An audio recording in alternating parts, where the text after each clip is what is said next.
बहुत सारे लोगों का फ्लाइट कैंसल हो चुका है जिसके वजह से वो टाइम पे एग्जिट नहीं कर पाए। बहुत सारे लोग ऐसे अभी भी हैं सऊदी अरेबिया में जिनका स्टे पीरियड का वैलिडिटी एक्सपायर हो गया, अभी वो सऊदी अरेबिया में है।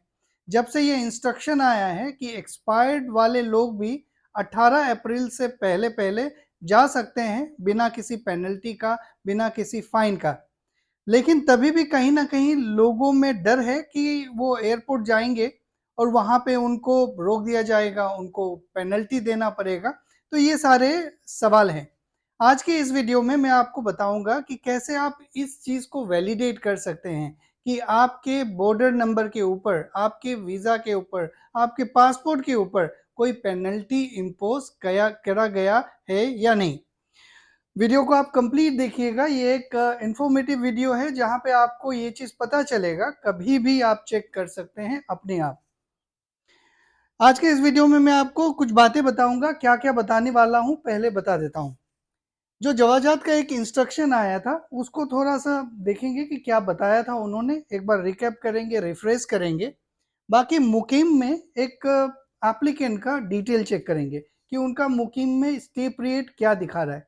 वही अफसर में उनका स्टे पीरियड का ड्यूरेशन चेक करेंगे ताकि पता हो कि भाई उनको पेनल्टी लगा है या नहीं लगा है, क्योंकि 3 अप्रैल तो ऑलरेडी पार हो चुका है और 3 अप्रैल के बाद अगर किसी ने वीज़ा एक्सटेंड नहीं किया अपना स्टे पीरियड तो उनको तो पेनल्टी लगना चाहिए।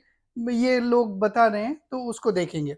आखिर में मैं आपको बताऊंगा यहाँ पे कि कैसे आप अपना पेनल्टी, मतलब कैसे आप पेनल्टी लगा है आपके बॉर्डर नंबर पे, पासपोर्ट पे कैसे चेक करें, वो उसका प्रोसेस बताऊंगा। और आखिर में आपको बताऊंगा कि कैसे आप अपना बॉर्डर नंबर फाइंड कर सके, क्योंकि जो लोग विजिट वीज़ा वाले हैं उनको तो अफसर से अपना बॉर्डर नंबर मिल जाएगा, लेकिन जो उम्रा वीज़ा वाले हैं उनको बॉर्डर नंबर कहाँ से पता चलेगा वो भी मैं आपको बताऊंगा। पहले क्या होता था, पासपोर्ट में अरबिक में लिख देता था, लेकिन आजकल कई बार वो पासपोर्ट में नहीं लिखते हैं। ओके, तो ये इंस्ट्रक्शन आया था जवाजात से जिसमें उन्होंने बताया था कि 25 अप्रैल या उसके बाद किसी का भी अगर वीज़ा का स्टे पीरियड खत्म हो गया है तो वो 18 अप्रैल से पहले पहले अपना बिना फाइन पे करके जा सकता है। और जिनका वीज़ा एक्सपायर नहीं हुआ है, अगर वो एक्सटेंड करवाना चाहते हैं तो फीस पे करके एक्सटेंड करवा सकते हैं। ये दो बातें इसमें बताया गया था। अब यहाँ पे दो तरह के लोग होंगे। आपको पता है कि 3 अप्रैल तक मैक्सिमम लोगों का स्टे पीरियड वैलिड था। अब 3 अप्रैल के बाद कुछ लोगों ने अपना वीज़ा का स्टे पीरियड एक्सटेंड कर लिया है, जिनको 18 अप्रैल तक का स्टे पीरियड मिला है। और ऐसे बहुत सारे लोग होंगे जिन्होंने एक्सटेंड नहीं करा है। 3 अप्रैल का उनका स्टे पीरियड था और 3 अप्रैल के बाद उन्होंने एक्सटेंड नहीं करा है, क्योंकि उन्होंने ये गाइडलाइन का दूसरा पार्ट रेफर करा है कि भाई हम एक्सटेंड नहीं करेंगे, एक्सपायर होने के बाद भी पेनल्टी लगेगा नहीं, हम 18 से पहले चले जाएंगे। तो उन्होंने ये रेफर करा है। तो ये दो तरह के लोग होंगे। तीसरे भी एक तरह के लोग होंगे जिनका स्टे पीरियड का वैलिडिटी 18 का बाद होगा, उनको जब जो डेट दिखा रहा है उस डेट में वो जा सकते हैं। ओके, तो ये दो तरह के लोग हैं। अब क्या उन लोगों को जो 3 अप्रैल के बाद जिन्होंने अपना स्टे पीरियड एक्सटेंड नहीं करा है, ये जो लोग हैं जिन्होंने 3 अप्रैल के बाद अपना स्टे पीरियड एक्सटेंड नहीं करा है 100 रियाल पे करके, क्या उनको पेनल्टी लगेगा, ओवर स्टे पेनल्टी लगेगा या नहीं लगेगा? इंस्ट्रक्शन जवाजात का क्लियर है, उनको पेनल्टी नहीं लगेगा। लेकिन इस चीज को कैसे इंश्योर करें कि हमारे पासपोर्ट के ऊपर में पेनल्टी लगा है या नहीं लगा है? अब मैं आपको दिखाऊंगा। एक एप्लीकेंट का एक ट्रायल लेते हैं। एक एप्लीकेंट है जिनका मुकीम में डेटा दिखा रहा है रेसिडेंट डे यूज 30 दिन पूरा पूरा यूज हो गया, लेकिन वो अभी भी सऊदी के अंदर है। रिमेनिंग ड्यूरेशन कितना दिखा रहा है? 0। मतलब 3 अप्रैल के बाद वो ऑटोमेटिक 0 हो गया क्योंकि सब कंज्यूम कर लिया गया है। तो ये मुकीम का डेटा है। वही एप्लीकेंट का हम अप्शर में देखेंगे, विजिट वीजा का जो एप्लीकेंट है उनका डेटा है। वही एप्लीकेंट का अभी हम देखेंगे अप्सर में क्या दिखा रहा है। ये अप्सर का डेटा है। यहाँ पे आप देखेंगे फाइनल डिपार्चर डेट 3 अप्रैल 2026 है। मतलब इन्होंने 3 अप्रैल के बाद अपना स्टे पीरियड एक्सटेंड नहीं करा है।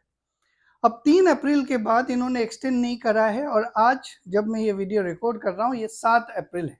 मतलब ये कि 3 अप्रैल के बाद 3 दिन अगर ग्रेस पीरियड भी माने तो 3, 4, 5, 6 और 7वां तारीख पहला दिन होना चाहिए जिसमें पेनल्टी लगेगा। अब लगा है या नहीं लगा है वो चेक करेंगे।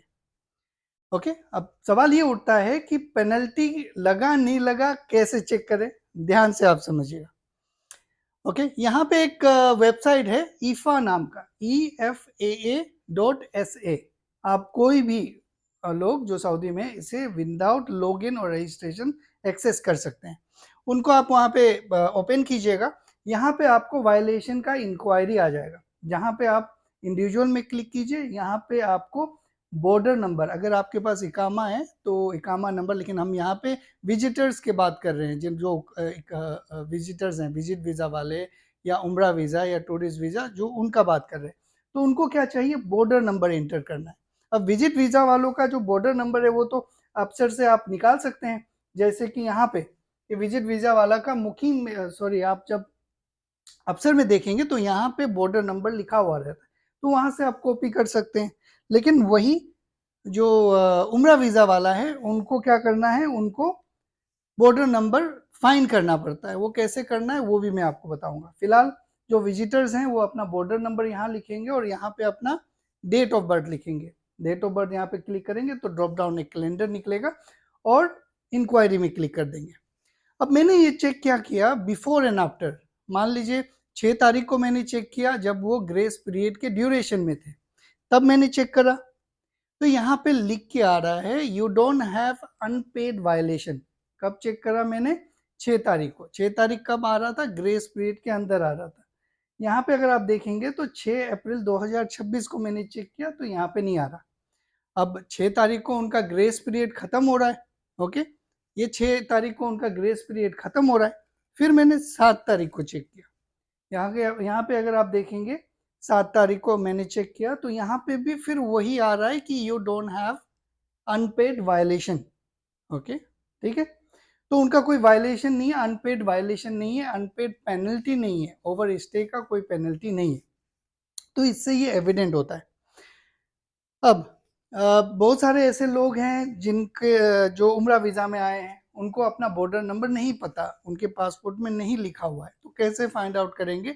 अफसर का एक एक्सटेंशन है, यहाँ पे आप देखिए अफसर का एक एक्सटेंशन है जो डिस्क्रिप्शन में मैं लिंक भी दे दूंगा, जहाँ से आप क्लिक करके ये 3 ऑप्शन आपको मिलता है, for Pilgrim, GCC citizen, non GCC citizen. Okay, अगर आपको विजिटर्स का निकालना है, जो विजिट वीज़ा अभी मैं दिखा रहा था, तो यहाँ पे नॉन जीसीसी सिटीजन आप क्लिक करेंगे तो आप देख सकते हैं। यहाँ पे पिलग्रिम्स में अगर आप क्लिक करेंगे तो जो उम्रा वीज़ा वाले हैं उनका आप बॉर्डर नंबर चेक कर सकते हैं। मान लीजिए आपने पिलग्रिम्स वाले में आपने क्लिक करा तो यहाँ पे आप पासपोर्ट नंबर सेलेक्ट कीजिए, पासपोर्ट नंबर इंटर कीजिए, अपना कंट्री नेशनलिटी सेलेक्ट कीजिए, यहाँ पे आप इमेज कोड इंटर कीजिए, इंक्वायरी में क्लिक करेंगे तो आपको आपका डिटेल मिल जाएगा। ओके, यहाँ पे you have done the transaction successfully बोल के आ जाएगा, यहाँ पे नेम आ जाएगा एप्लीकेंट का और ये बॉर्डर नंबर लिखा हुआ आ जाएगा। बॉर्डर नंबर अमूमन मैंने देखा है 4 से शुरू होता है, चाहे वो विजिटर्स का हो, चाहे वो रेसिडेंट वीज़ा वाले जो नई बार आते हैं, जो भी आता है उनका 4 से शुरू होता है, तो यहाँ पे 4 वाला नंबर आपके पास आ जाएगा। तो ये एक प्रोसेस है जहाँ से आप अपना बॉर्डर नंबर चेक कर सकते हैं। एक बार आपने बॉर्डर नंबर चेक कर लिया, इसके बाद आप फिर से वहीं वाले जाएंगे, ईफा वाले प्लेटफॉर्म में जाएंगे, जहाँ पे आप अपना violation, penalty, stay period check करेंगे। अब मुझे नहीं लगता इसके अलावा कोई दूसरा ऑनलाइन पोर्टल है जहाँ से हम अपना स्टे पीरियड पेनल्टी चेक कर सकते हैं ऑनलाइन। दूसरा तरीके बहुत सारे हैं, ऑफलाइन है, आप जवाजात जाएंगे वहाँ पे आपको पता लगेगा। वैसे जो पेनल्टी होता है ओवर स्टे का, वो पर डे 100 रियाल होता है, पर डे 100 रियाल होता है। ओके, तो अगर आपको कोई पेनल्टी आता है तो उसका एक प्रोसीजर है कि आप एयरपोर्ट में जाके पेनल्टी नहीं दे सकते, उसके लिए आपको तहरील जाना पड़ेगा, डिटेंशन सेंटर जाना पड़ेगा, जहाँ पे फॉर्मेलिटीज़ कंप्लीट करने रहते हैं, फिर आपको वो एक पेपर देंगे, तो ये सारे फॉर्मेलिटीज़ हैं।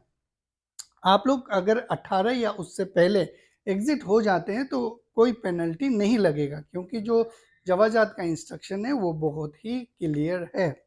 आप लोगों से ये रिक्वेस्ट किया जाता है कि जब भी आप एयरपोर्ट जाएंगे तो एडवांस में जाइएगा, मतलब 4 घंटे पहले तो बोलते हैं, लेकिन आप 5 घंटे जाके बाहर बैठे रहिए। जैसे ही गेट खुलेगा अपना बोर्डिंग का काम वगैरह शुरू कर दीजिएगा, क्योंकि कई बार सिस्टम में एरर आता है, इश्यूज़ आता है, बहुत सारे आएँगे भी, क्योंकि ओवर स्टे वाले केसेस होंगे, तो आपको इनफ टाइम मिल जाएगा। तो आज के इस वीडियो में बस इतना ही। नेक्स्ट वीडियो एक बहुत ही इंपॉर्टेंट वाला वीडियो मैं आप लोगों के साथ शेयर करने वाला हूं, जिसमें मैं आपको एक वीज़ा दिखाऊंगा जिसमें 2 दिन का स्टे पीरियड मिला है। वो मेरा खुद का एक वीडियो था 3-4 दिन पहले, 1 हफ्ता पहले, शायद 1 तारीख का होगा, जिसमें मैंने पहले ही बताया था कि भाई वीज़ा इशुएंस अब बंद हो गया है ना। लेकिन शायद कुछ एप्लीकेंट्स नहीं देखे, उन्होंने अप्लाई करा होगा। मेरे पास एक वीज़ा है जो मैं आपको दिखाऊंगा, ताकि आपको भी पता चले कि वीज़ा इशुएंस बंद हो गया का क्या मतलब रहता है। आज के इस वीडियो में बस इतना ही। आप लोग अपना ख्याल रखिए। Thank you very much.